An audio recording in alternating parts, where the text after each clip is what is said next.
What is up, my friends? Welcome to Day Trade Diary. Today is day number 62 of our documented trading journey. It is the 29th of April, and I'll give an update about what happened in the past 24 hours since our last update. For Oanda CFDs, we're at 14,796 with a 73% exposure. And Binance Bitcoin, we're at $10,230 with a 24% exposure. Total net asset value $25,026, which equates to a return of 6.36% since we started 62 days ago, and that is $1,496. This is depicted graphically here in this chart. You can see that there have been some drawdowns and also some good recovery here as the price goes down and up as it fluctuates. But of course, we are trading on a grid or ladder strategy, meaning that we place our buy orders below the current price, obviously, and in a fixed staggered amount, and that hits, and then when it inevitably bounces back up, we take profits on the way up. So asset selection is very important. You don't select an asset which is at all-time high, because if there's a major drawdown of 40, 50, 60%, then you're in a world of pain. So normally we pick assets that are already down, let's say 25 to 30%, with a potential of dipping even lower to the 50% mark. And this is why I chose primarily Bitcoin, which is down quite a lot since its all-time high of 125,000. Bitcoin is currently trading at 76,000 with the consensus that it could dip even more in this bear market we're currently in. This is due to a confluence of factors, but mainly is due to the liquidity in the market being sucked out.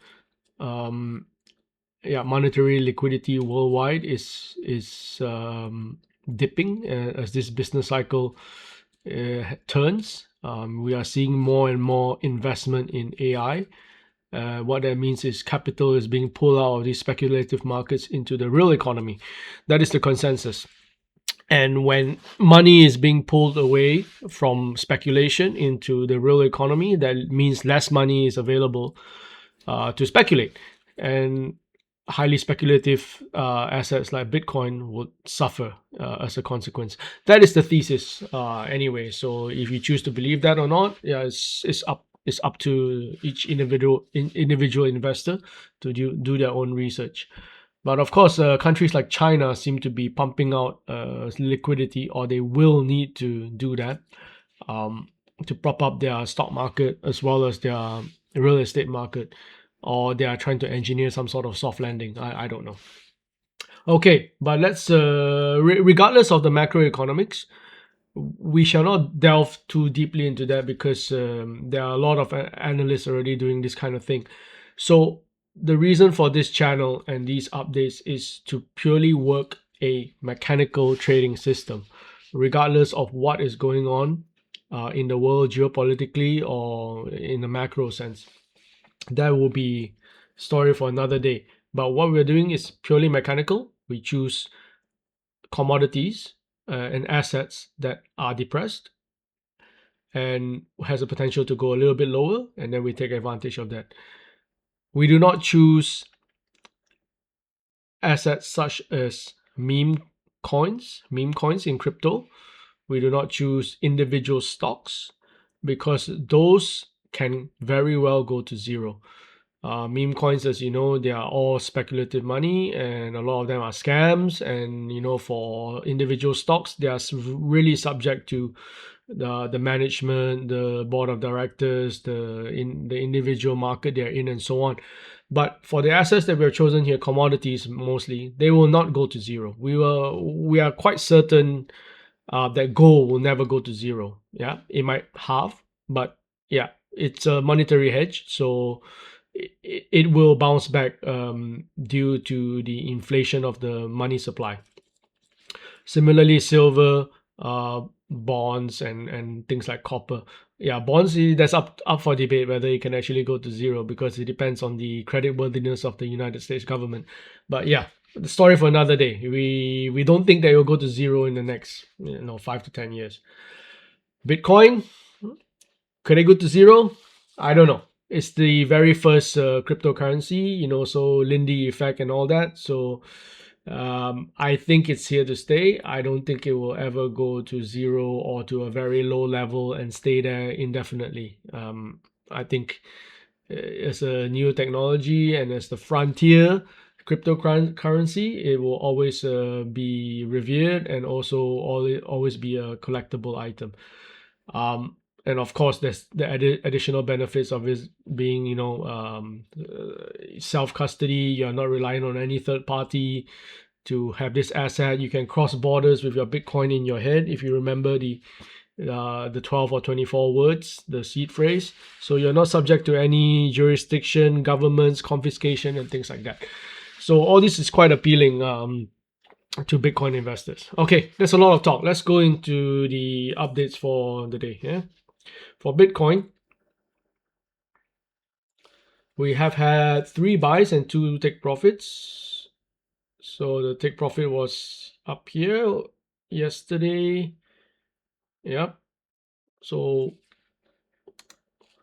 1 take profit here, and then 3 buys, bam, bam, bam, down. And then 1 take profit for this corresponding trade was taken. And then now we're at 76,000 and change. So yeah, we'll continue to monitor that. Let's look at the daily chart. So it looks like we are in a little bit of a dip. We'll hope that we continue to range. Dips will happen, and we are ready for that. But we ideally it dips and then it rebounds a bit, and then we take some profit, and then it dips and then it rebounds a bit and take some profit. So this is where this mechanical system works really well. It needs to be a bit of a range. You can't just go straight down. Yeah, ideally. Okay, that was for Bitcoin. Now for silver, we have some activity. 1 buy, 1 take profit. So there was a buy here at this level, at the 71 level. That hit. What time did it hit? Let me see. It hit on last night at 8 p.m. my time, European time. And then it went straight up and it took profit around the 73 level, around here. And then yeah, I've reset the buy order here. So you can see, let's look at the activity chart. So yeah, that's the take profit at around 73, and then the buy order was hit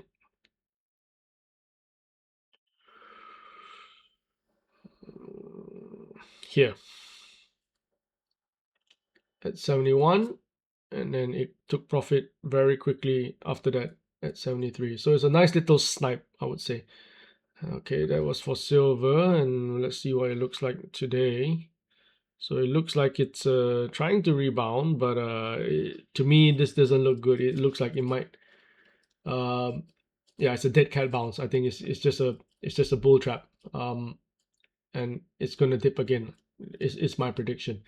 So dips are fine, but as long as it ranges and ping pong, and then we'll get some good profits from there. Okay, let's look at gold. We have 1 buy as well, so very nice. Gold.